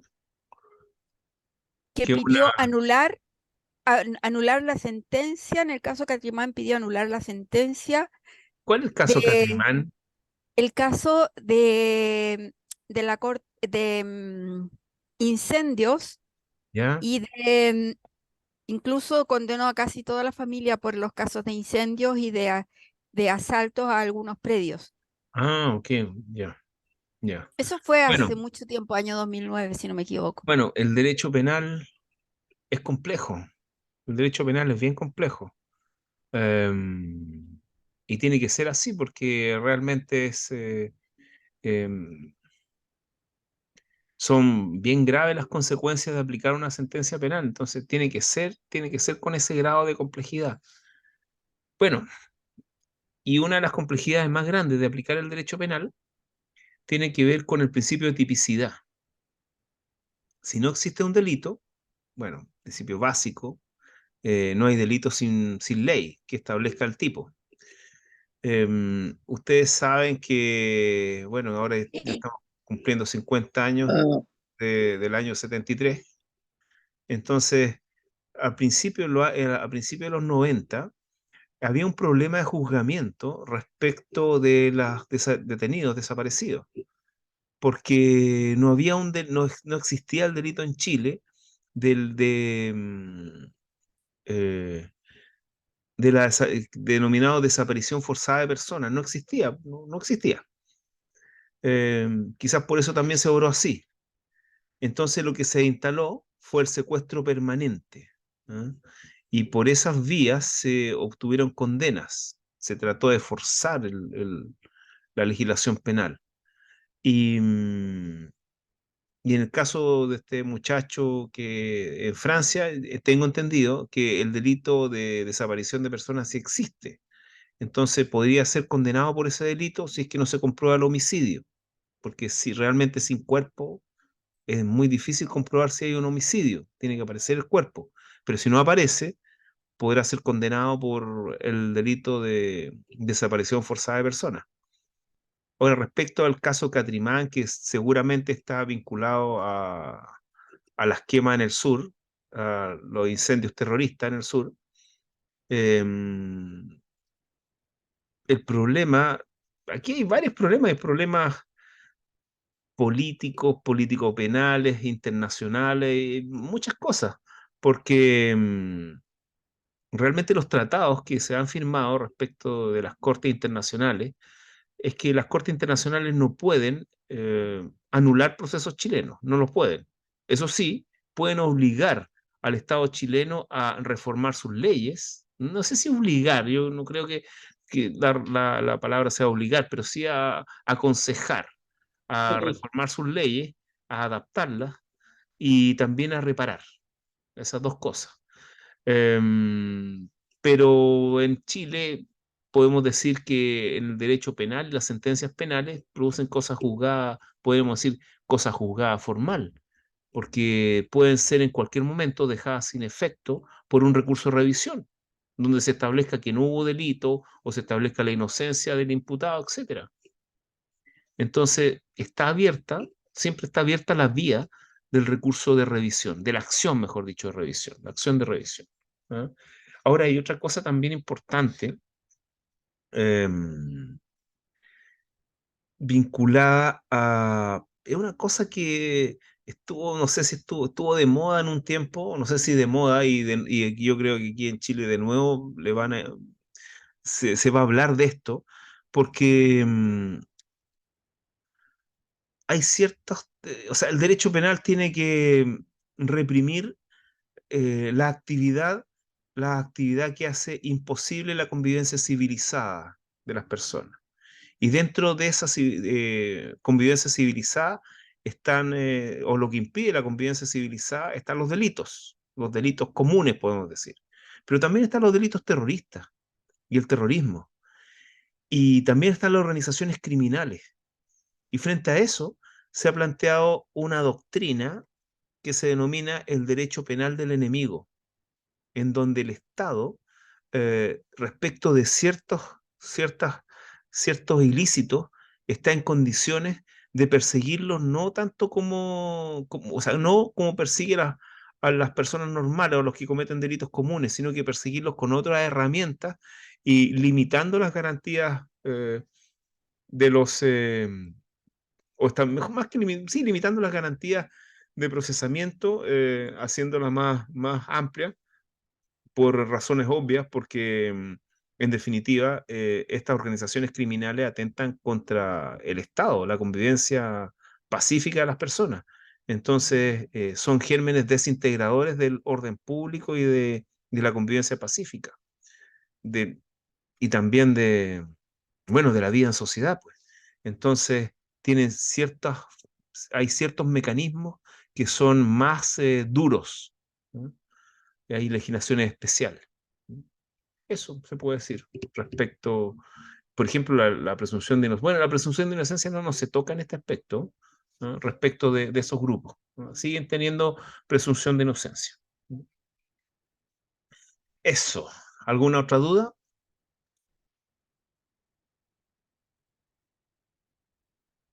Ya. Entonces, aquí vamos a ver la faceta al principio. Bueno, antes de ver la faceta del principio de estado de inocencia, se habla de estado de inocencia porque en definitiva, el imputado es tan imputado desde que se inicia el procedimiento en su contra, es decir, la investigación, hasta antes que se dicte una sentencia condenatoria ejecutoriada. Tiene solamente la calidad de imputado, es decir, es inocente. ¿Por qué? Porque hay una presunción simplemente legal de inocencia respecto de él. Y muchas veces cuando el imputado es absuelto por sentencia ejecutoriada, esa presunción de inocencia, que es simplemente legal, se transforma en una presunción de inocencia de derecho. Y esto está dado por la imposibilidad de la persecución penal múltiple. Es decir, yo una vez que he sido absuelto por sentencia ejecutoriada, no es posible que me vuelvan a perseguir. Y eso lo vamos a revisar un poquito más adelante. Bueno, y ahora viendo las facetas del principio o presunción de inocencia, que yo llamo más bien estado de inocencia, tenemos que, por la presunción de inocencia o estado de inocencia, es un principio informador de todo el proceso penal. Es decir, al imputado en todo momento hay que interpretar, en todo momento, y también toda norma jurídica debe ser interpretada en ese sentido. Es decir, nada debe presumirse en contra del imputado.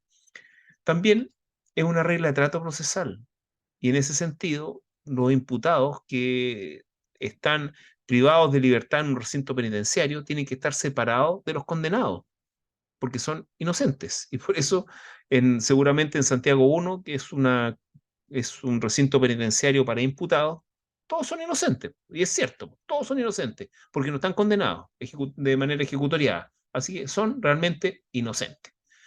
Y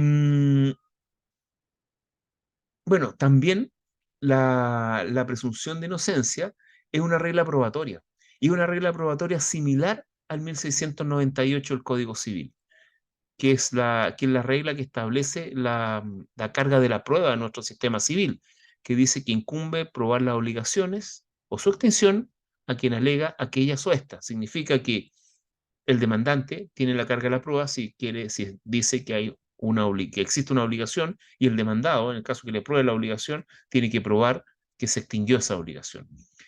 En materia procesal penal, la carga de la prueba la tiene el Ministerio Público o el acusador, en el caso que haya un querellante particular y no exista Ministerio Público, cuando estamos hablando de la acción penal privada. ¿Por qué? Por la presunción de inocencia. Es decir, el artículo 4, que establece la presunción de inocencia, también es una regla probatoria de atribución de carga de la prueba. Y por último, bueno, por último también la presunción de inocencia como regla del juicio, ¿no? Cuando se desarrolla el juicio, también el imputado debe ser tratado como inocente. ¿Mm? Y aquí vamos a ver por último el alcance de la cosa juzgada en materia procesal penal. Esto está en el artículo 1, inciso segundo del Código Procesal Penal. Y pongan atención a esto, porque la cosa juzgada en materia penal o en materia procesal penal, porque realmente la cosa juzgada es en materia procesal. En materia procesal penal la cosa juzgada es diferente a materia civil. Y ya vamos a explicar primero la cosa juzgada en materia civil. A ver. Em, si yo presento una demanda contra una persona porque digo que ha incumplido un contrato, no, primero porque digo por ejemplo, bueno, hay un caso ahora de un niño un joven que fue encontrado fallecido en una carretera y que creo que había habido un altercado, ¿m? Y falleció producto, parece, de golpes, no sé. Bueno, imagínense que yo digo que es el chofer y la compañía, la empresa, es responsable civilmente de esta muerte, es decir, tienen que indemnizar, y digo que son responsables por un delito civil, es decir, porque actuaron con dolo y produjeron la muerte de esta persona. ¿Ok? Con dolo. Pierdo el juicio. Si estoy dentro de los plazos de prescripción, yo podría volver a demandar a la empresa y por ejemplo, al chofer, conforme al estatuto de la responsabilidad, por ejemplo, la responsabilidad contractual, en la medida que se había pagado un pasaje y con esto se incumplió, por ejemplo, los deberes del contrato de transporte. En ese caso, yo podría volver a demandar, porque la cosa juzgada en materia procesal civil tiene que cumplir con 3 requisitos sine qua non, que se denominan procesalmente. ¿Se acuerdan cómo se denominan? Ustedes tienen que saberlo. La triple identidad. Justamente la triple identidad del artículo 177 del Código de Procedimiento Civil. La triple identidad. Si no se da la triple identidad, bueno, voy a tener identidad legal de los demandados, van a ser los mismos, y del demandante va a ser el mismo, los padres seguramente de este muchacho. Voy a tener el mismo objeto, que estoy demandando una indemnización, y la causa de pedir va a ser diferente, porque aquí ocupo el estatuto, por ejemplo, de la responsabilidad contractual. ¿Ah? Entonces ahí cambia la causa de pedir porque se incumplió un contrato. ¿Ah? El fundamento de la responsabilidad es la causa de pedir, en este caso. Entonces yo podía volver a demandar. Pero en materia penal, en materia procesal penal, si un imputado es absuelto por sentencia absolutoria o por sobreseimiento definitivo, resulta que no es posible volver a iniciar de nuevo una persecución penal, una nueva investigación y un nuevo juicio penal basado en los mismos hechos, sin importar que yo cambie la calificación jurídica. ¿Qué quiero decir con esto? Quiero decir que la cosa juzgada en materia procesal penal envuelve todas las hipótesis jurídicas correspondientes a los hechos juzgados. Es decir, en materia procesal penal, lo que importa son los hechos, no la calificación jurídica. Y es imposible perseguir penalmente nuevamente a esta persona si fue absuelto por esos hechos, a pesar que yo le aplique otra calificación jurídica. ¿Sí? E incluso pongo un ejemplo ahí, que es un ejemplo tomado de la vida real, de un juicio en donde se intentó hacer estas cosas, ¿no? ¿Sí? Ya. Después tenemos el derecho a la defensa, el principio del derecho a la defensa.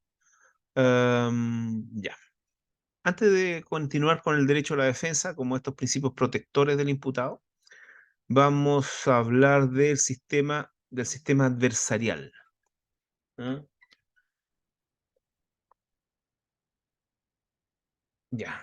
Espérame un poquito. Ya. Entonces vamos a responder las preguntas que están acá. El sistema adversarial. Miren,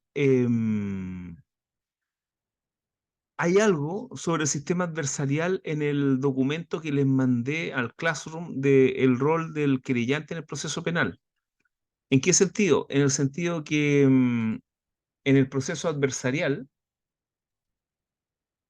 se supone que es, es posible solucionar el conflicto penal y llegar a una solución justa y racional mientras más personas o mientras existan posiciones contrapuestas y no exista solamente una posición que aplasta a la otra, sino que pueden haber argumentos de ambas partes. Y en ese sentido, el sistema procesal penal chileno es un sistema adversarial, en donde, por una parte, en el juicio, vamos a tener al Ministerio Público instando por la condena, seguramente, y por otro lado, vamos a tener a la defensa, que si bien no es bueno, no, es una institución muchas veces, la Defensoría Penal Pública, que tiene poder también por su organización, pero también puede ser un abogado particular, pero tiene poder eh, que está entregado gracias al Estatuto de Garantías, que es el Código Procesal Penal y la misma Constitución.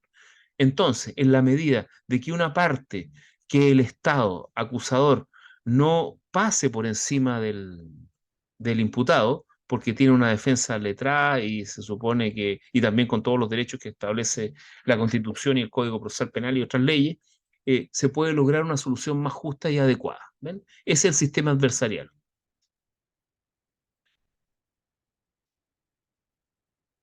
¿Sí?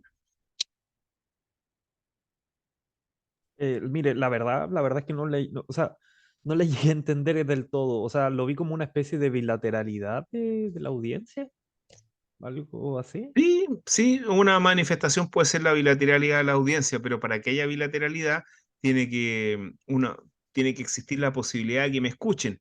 Pero puede haber bilateralidad de la audiencia, pero si no me escuchan o no tengo quién, con quién hacerme escuchar, me pongo de... a ver, pongamos el sistema penal antiguo. Sistema penal antiguo. Una persona comete un delito o ya comete un delito con determinadas circunstancias que a lo mejor le son favorables, pero no tiene defensa. La única defensa es un escrito que se presenta en el plenario que se contesta la acusación y nada más. Ahí hay realmente un sistema adversarial. Parece que no. Tuvo la posibilidad de ser escuchado, pero una sola vez. Y realmente tú eh, pudo rendir prueba, pudo, pero no lo hizo. ¿Por qué? Porque no está representado debidamente o no está defendido debidamente. Ahí no hay un sistema adversarial. Más aún cuando el adversario o la persona contra la que el cual tiene que luchar es el mismo juez y su actividad probatoria realizada durante el sumario. Parece difícil la cosa. Ya, ahora ya le entendí con Mm, esa referencia. claro, Le agradezco. ya. Em, También me hicieron la pregunta de los fiscales. Yo creo que no sé si lo había dicho, pero ¿Quiénes son los fiscales en definitiva? Los fiscales son aquel funcionario público que representa los intereses del Estado. A ellos se les denomina fiscales. ¿Ah? ¿Por qué fiscales? Porque son pagados con el erario con la parte patrimonial del Estado que se denomina fisco. Defienden intereses fiscales, pero más que defender intereses fiscales, defienden los intereses de todos nosotros y del Estado también. Fiscales. ¿Ah? Sin embargo, estos fiscales, los fiscales de los que vamos a estudiar como intervinientes,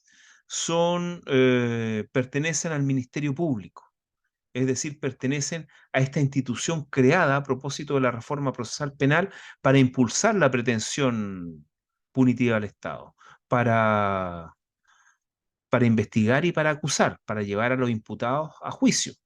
Esos son los fiscales que vamos a estudiar, que tienen un nombre técnico que se denominan la Constitución y también en la ley orgánica del Ministerio Público, se les denominan fiscales adjuntos. Esos son los que vamos a estudiar. Ahora, hay otros fiscales, que son los fiscales judiciales, que actualmente operan solamente ante los tribunales superiores de justicia y son funcionarios judiciales. ¿Y qué hacen los fiscales judiciales? Representan el interés público ante las cortes. Existen fiscales judiciales en las cortes de apelaciones y en la Corte Suprema.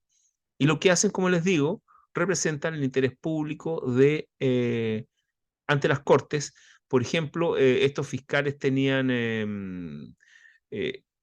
cumplían funciones de informar las causas penales condenatorias, de informar también ciertos delitos que eran sobreseídos e iban en consulta. Actualmente, los fiscales judiciales ya no tienen muchas funciones, tienen muy pocas funciones, e incluso hay proyectos de ley que han optado por derogar a estos funcionarios judiciales que tienen el mismo rango que un ministro de corte. Entonces han tratado de incorporarlos como ministros en las cortes, pero hasta el momento no se ha eliminado el cargo de fiscal judicial. Y lo que hacen muchos fiscales judiciales es integrar las cortes cuando faltan ministros o abogados integrantes que integren. Esos son los fiscales judiciales y están los fiscales adjuntos. Por ejemplo, una de las funciones que fue derogada de los fiscales judiciales era informar todas aquellas sentencias que tuvieran que ver con el estado civil de las personas.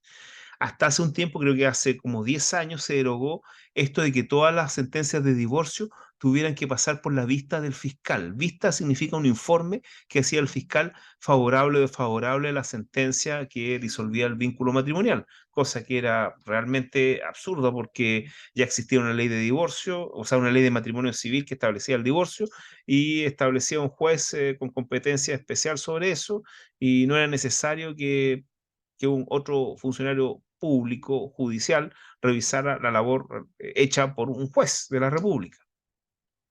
Eso, ¿ya? ¿Dudas, consultas? Miren, el principio de oportunidad, les voy a pedir que lo resolvamos en la próxima clase porque tiene que ver con las materias que vamos a pasar la próxima clase, ¿ya? Así que les pido que la próxima clase me recuerden al iniciar la clase el principio de oportunidad. Vamos a quedar en el principio de defensa del imputado, que es el derecho a la defensa del imputado. Estos principios de protección, este grupo de principios de protección, la defensa del imputado, ¿ya?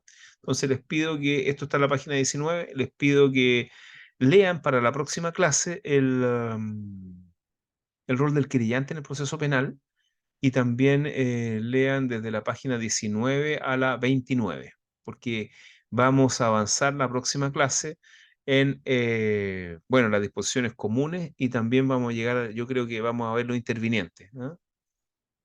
Y si no tienen ninguna duda, por hoy estaríamos terminando. ¿O alguna duda por ahí? Don Andrés. Sí, profesor, disculpe, Dígame. la clase pasada no estuve, me estoy integrando recién al curso. La modalidad de sus pruebas va a ser presencial, online, no tengo conocimiento. Bueno, lo dije en la clase pasada y acuérdense que la clase pasada está grabada y está en el canal de YouTube, así que lo puede revisar. Pero, Perfecto. pero Muchas gracias. no sé si ya se incorporó al canal o no. No, recién Ya, hoy día me incorporé incorpórese al canal y ahí está todo, pero le puedo decir que estoy viendo la primera prueba a ser oral, pero estoy tratando que sea presencial, pero realmente es complicado. Para los que quieran, podemos hacer un espacio para que sea presencial un día que la universidad funcione.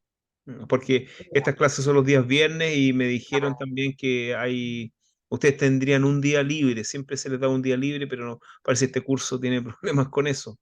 Entonces vamos a revisar eso, pero los que no puedan, va a ser por Zoom, po.